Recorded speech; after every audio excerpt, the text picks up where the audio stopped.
We now jump across the Atlantic Ocean, well, across the continent of North America, and then across the Atlantic Ocean from San Francisco to London to talk about the psychedelic scene that was developing there.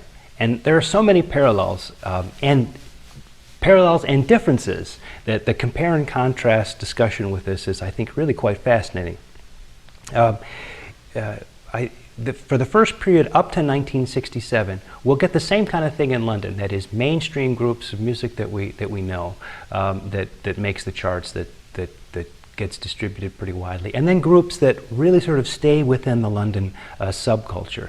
And so there is a subculture going on in London, starting already in 1965, just like in San Francisco, and then breaking out in 1967. Some of the groups break out nationally, break out into the United States and have success. Some don't, and we'll talk about that as we go. What's interesting about the British take on psychedelia is that the British people who developed the psychedelic scene in London only had limited information about what was going on in San Francisco. We have to remember back in 1965, 1966, air travel was much less frequent and available than it is today. There weren't a lot of people that had gone back and forth between San Francisco and London, especially young people, only sort of 20, 21 years old, and not enough life experience for that to have been part of it yet. And so really what you knew about San Francisco was really something that somebody might have told you, or something that had appeared somehow in a newspaper, remembering that there aren't actually a lot of sort of youth-oriented newspapers, certainly no television shows, there was no internet, there was no cable TV. I mean, how would you find out about it? So what's interesting is with the information they had, they developed a psychedelic culture that has all the basic sort of features of the San Francisco one, but a very different kind of English accent that goes with it. So and that comes from the fact that there wasn't a lot of direct contact. Some people had been back and forth, but not a lot. One guy who had been back and forth was Allen Ginsberg, the beat poet. And we should say about the San Francisco scene that it arose, of course, in the same place where beat culture had arisen around the City Lights bookstore and people like Lawrence Ferlinghetti, and sort of this had happened in the late 50s. Of course, within the beat culture, the music of choice was jazz and not rock and roll.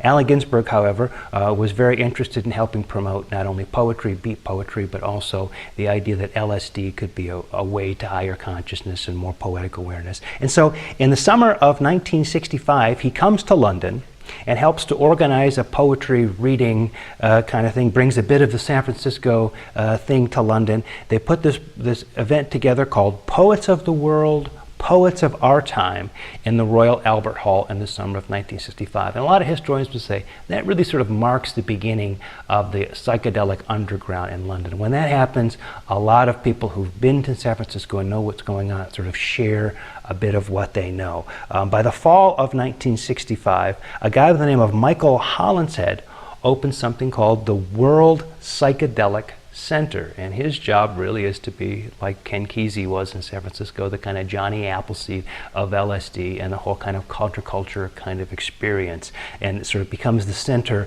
for psychedelia in London. Again, very much an underground kind of thing. So that opens in the fall of '65. In February of 1966, the Indica Bookshop opens up. That's a bookshop that's devoted to a lot of these kind of cultural kinds of books and literature. The Indica Bookshop is the bookshop that John Lennon goes into to get his copy of Timothy Leary's The Psychedelic Experience, which ends up being quoted to a certain extent in Tomorrow Never Knows, which had been recorded at just about that time, early 1966. So Indica bookstores open in February of 1966. The London Free School, a school devoted to the idea of people being able to take classes for free to help raise their awareness of various kind of social and culture, but also pragmatic kinds of issues and topics. That opens in March of '66. The International Times, which is kind of their version of the Oracle or later Rolling Stone magazine, a magazine devoted to some of these kinds of things, starts to be published in October of 1966. And in December of 1966, the UFO Club or UFO Club events start to happen where evenings are planned around psychedelic kinds of things. Now we're talking about things that happened in 1966 within the psychedelic underground in London. By way of contrast, it's important to note that in April of 1966, there was a Time magazine cover story about swingin' London. So the idea is that if you went to London in 1966, you were going to get kind of mod London. I mean, you were going to get the kind of London that Austin Powers kind of makes fun of, right? That's not quite yet hippie London, right? That's sort of Carnaby Street sort of mod style. That's what was happening on the mainstream. While that was happening, and while Time magazine was trumpeting it to Americans who were maybe thinking about a vacation in London at the same time, they would go to London at the same time in places they weren't going. This psychedelic scene was developing. So that's in many ways what we mean by subculture being out of the mainstream. Some of the underground favorites of the psychedelic scene were a group called the Pink Floyd. That was the original version of Pink Floyd, led by Syd Barrett. They had two early singles that were important in the UK. The Pink Floyd, led by Syd Barrett, never had any success in this country. They came to this country, they toured a bit, but they never really were the Pink Floyd we know from 1973, The Dark Side of the Moon Pink Floyd with David Gilmour on lead guitar. This is a very different, in many ways, sort of markedly psychedelic group. Early singles were Arnold Lane, which was a number 20 hit in the UK, and See Emily Play, which was a number 6 hit in the UK. But Pink Floyd were interesting in that they refused to play those singles live. Even though they had singles in the UK, when they would play these shows, they would do these like jam improv things, right?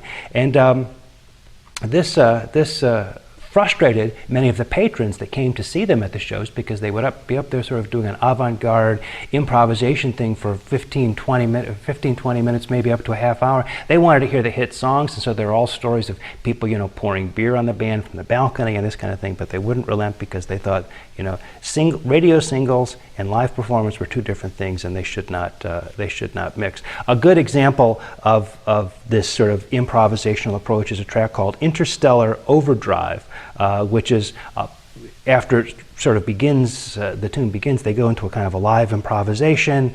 It's very sort of avant-garde. The track actually appears on their first album from August 1967, Piper at the Gates of Dawn. The song Interstellar Overdrive is interesting because it helps us sort of see how things are sort of partially digested stuff from America sort of made their way into the London psychedelic scene. The tune itself, the opening lick of it, of Interstellar Overdrive, was based on the lick of a Los Angeles group by the name of Love, led by Arthur Lee.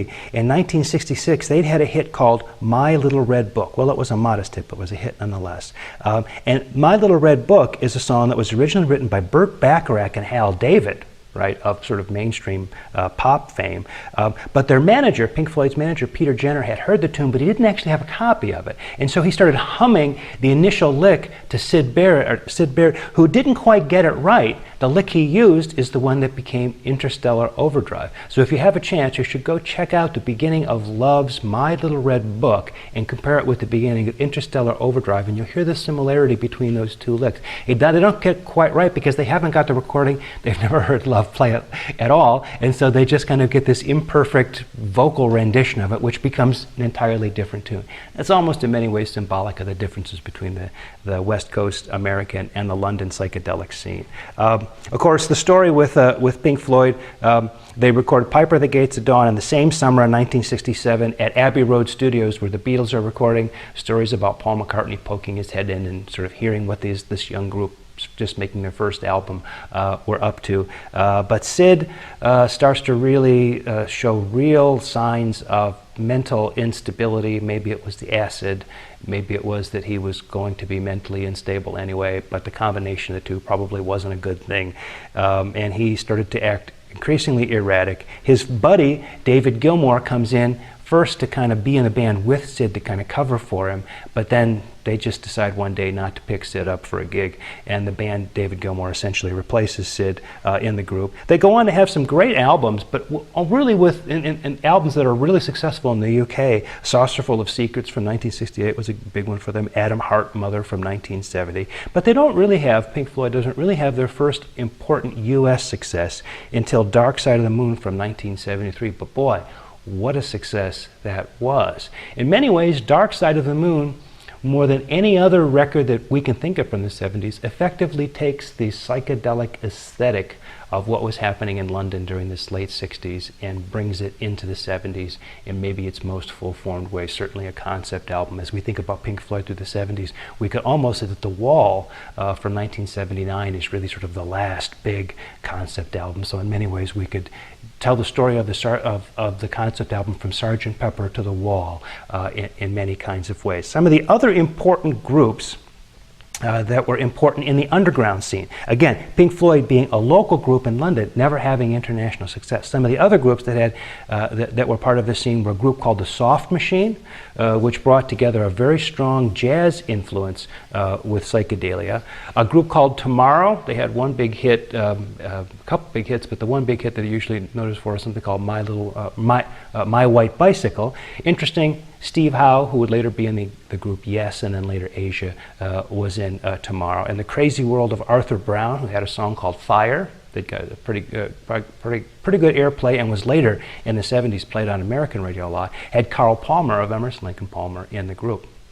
Well, we've talked about the London psychedelic scene and the groups that were sort of off the radar, the subculture groups that were part of that, some of the groups that we certainly wouldn't have known about in this country, and maybe people wouldn't have really known about their concert events unless they'd been in London. Now, in the next video, let's turn to a consideration of the mainstream stars in Britain and what was going on that was definitely on the radar that plugs into this idea of psychedelic music coming out of the UK in the late 1960s.